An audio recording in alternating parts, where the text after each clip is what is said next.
नमस्कार, एक बार फिर से आप सभी का स्वागत है। इस वीडियो के माध्यम से मैं छत्तीसगढ़ हाई कोर्ट का आया एक हाल ही का फैसला आप लोगों के साथ शेयर करने वाली हूं, जो पति पत्नी दोनों के लिए बहुत यूजफुल है।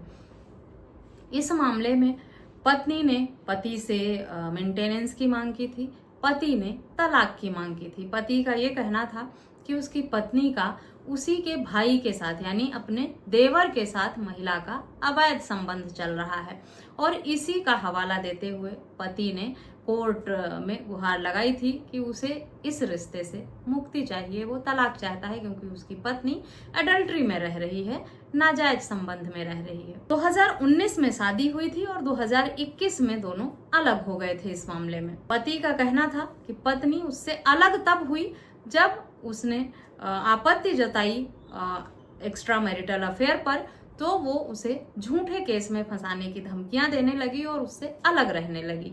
पत्नी ने पति द्वारा कहे सारी बातों को खारिज किया कि ऐसा कुछ भी नहीं है, लेकिन पत्नी ने अलग रहते हुए भरण पोषण की मांग जरूर की थी, मेंटेनेंस मांगा था अपने पति से।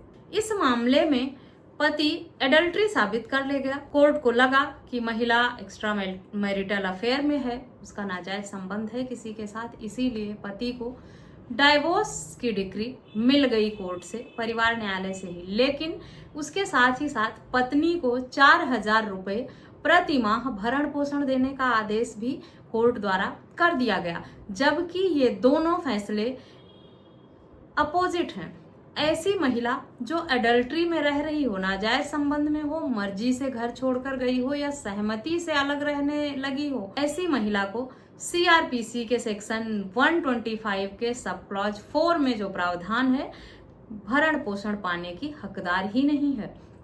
एक तरफ कोर्ट ने ये माना कि एडल्ट्री में होने की वजह से पति को तलाक दे दिया, दूसरी तरफ एडल्ट्री में रहने वाली महिला को भरण पोषण का आदेश भी कर दिया गया।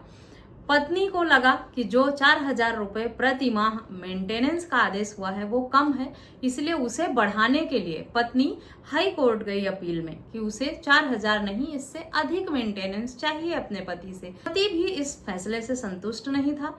पति ने भी हाई कोर्ट में अपील लगाई कि जो लोअर कोर्ट ने फैसला दिया है, एडल्ट्री के ग्राउंड पर तलाक दिया है, उसके बाद भरण पोषण का आदेश कोर्ट कैसे कर सकता है, जबकि कानून में ऐसा प्रावधान ही नहीं है। 125 सीआरपीसी के सब क्लॉज 4 में जो कानून है उसका उल्लंघन है ये। ऐसी महिला भरण पोषण पाने की हकदार नहीं है, जबकि कोर्ट ने ये एक्सेप्ट किया है कि वो महिला एडल्ट्री में है, तभी इसी ग्राउंड पर तलाक मिला है। फिर इस बात को ध्यान में ना रखते हुए भरण पोषण का आदेश कैसे हो गया परिवार न्यायालय से। इसके बाद हाई कोर्ट ने दोनों पक्षकारों को देखते हुए, समझते हुए और जो फैक्ट्स थे, सबूत थे, उनको देखते हुए कोर्ट ने ये पाया ऐसी महिला एलिजिबल ही नहीं है भरण पोषण पाने के लिए, क्योंकि ये साबित हो गया है कि वो एडल्ट्री में रह रही है, नाजायज संबंध है उसका और इसी आधार पर पति को तलाक दिया गया है। अब अगर ये साबित हो चुका है कि महिला एडल्ट्री में है और एक्सेप्ट भी कर लिया है कोर्ट ने इस बात को, तो फिर मेंटेनेंस पाने की हकदार वो महिला नहीं रह जाती है। भरण पोषण का आदेश जो परिवार न्यायालय से हुआ है वो गलत है, वो सही नहीं है। तो ऐसे में कोर्ट ने भरण पोषण का आदेश जो था उसे खारिज कर दिया और पति ने जो अपील की थी भरण पोषण को रद्द करने की, उसे एक्सेप्ट कर लिया। वो याचिका इसमें लगी थी, पति ने खारिज करने की लगाई थी, पत्नी ने बढ़ाने की लगाई थी। पत्नी ने जो मेंटेनेंस बढ़ाने की याचिका लगाई थी वो एक्सेप्ट नहीं हुई, उसे कोर्ट ने खारिज कर दिया और पति की जो याचिका थी भरण पोषण रद्द करने की, उसे कोर्ट ने एक्सेप्ट किया। पत्नी को गलत तरीके से आदेश हो गया था मेंटेनेंस का और पत्नी उसे बढ़वाने की सोच रही थी, गई थी मेंटेनेंस बढ़ाने के लिए और ज्यादा डिमांड करने के लिए, लेकिन जो उसे 4,000 प्रतिमाह का आदेश हुआ था वो भी खारिज कर दिया हाई कोर्ट ने और पत्नी को कुछ भी नहीं मिल पाया।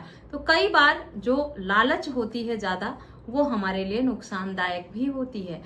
पत्नी को 4,000 का आदेश जो हुआ था वही गलत था, लेकिन फिर भी उसे ये उम्मीद थी कि वो हाई कोर्ट जाएगी तो उसका मेंटेनेंस बढ़ा दिया जाएगा।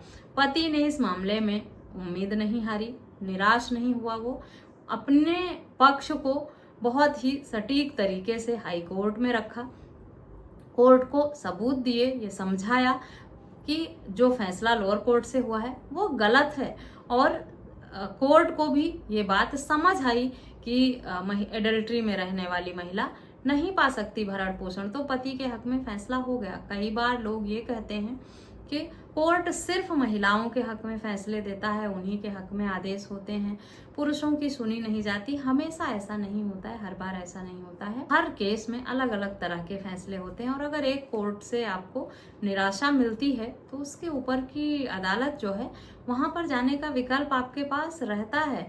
आपको वहां जाकर, आपको एक कोर्ट से निराशा मिली है, हर कोर्ट से निराशा ही मिले ये जरूरी तो नहीं है। इस मामले में भी देखिए, पति को ये पता था कि कानून उसके हक में बना है, कोर्ट ने कहीं ना कहीं गलती की है या अनदेखा किया है जिस वजह से इस तरह का आदेश दिया है, और इसी पॉजिटिव सोच के साथ पति अपील में गया और उसे कितनी बड़ी राहत मिली। आशा करती हूँ ये जजमेंट भी पति और पत्नी दोनों के लिए बहुत यूजफुल होगा। इस जजमेंट की डिटेल भी आपको वीडियो के डिस्क्रिप्शन बॉक्स से मिलेगी, वहां से आप डाउनलोड करके पढ़ सकते हैं, समझ सकते हैं। पति पत्नी दोनों इस जजमेंट को जरूर पढ़ें और ये समझें कि किस तरह से मेंटेनेंस का आदेश होता है। कई बार पत्नियां बेवजह किसी के बहकावे में आकर, भड़काने पर जाकर कोर्ट कचहरी के चक्कर में पड़ जाती हैं, अपना समय, पैसा, एफर्ट सब खराब करती हैं और मिलता उन्हें कुछ भी नहीं है। तो ऐसी गलती ना करें, इसके लिए आपको अवेयर रहना पड़ेगा, जागरूक रहना पड़ेगा। जो भी कोर्ट के जजमेंट्स आते हैं उनको पढ़ना और समझना होगा, ताकि आपको कोई मिसगाइड करके, परेशान करके आपका समय और पैसा खराब ना करवा सके। और पतियों को भी ये समझना होगा कि लोअर कोर्ट का आदेश जो है या परिवार न्यायालय का आदेश वो कोई फाइनल आदेश नहीं होता है। लोअर कोर्ट के फैसले अपर न्यायालय में बदले भी जाते हैं। हाई कोर्ट, सुप्रीम कोर्ट तक जाने का विकल्प है। एक जगह से हारने के बाद हिम्मत नहीं हारनी है, हौसला रखना है, फाइट करना है। अगर आप सच्चे हैं, सही हैं, तो जीत आपकी ही होनी है। बस कई बार परिस्थितियां सही नहीं होती या हम अपनी बात को सही से कोर्ट के समक्ष रख नहीं पाते हैं, जिस वजह से हमारा मामला थोड़ा लंबा खिंच जाता है। लेकिन इसका मतलब ये नहीं है कि पतियों को राहत नहीं मिलती है या पतियों के हक में कानून नहीं है या उनके हक में कोई फैसले नहीं आते हैं। इस मामले को ही देख लीजिए, लोअर कोर्ट से गलती हुई थी, गलत आदेश हुआ था, हाई कोर्ट ने उसको संभाला और पति को बहुत बड़ी राहत दी। वीडियो अच्छी लगी है तो चैनल को सब्सक्राइब करके बेल आइकन को प्रेस करना बिल्कुल भी ना भूलें।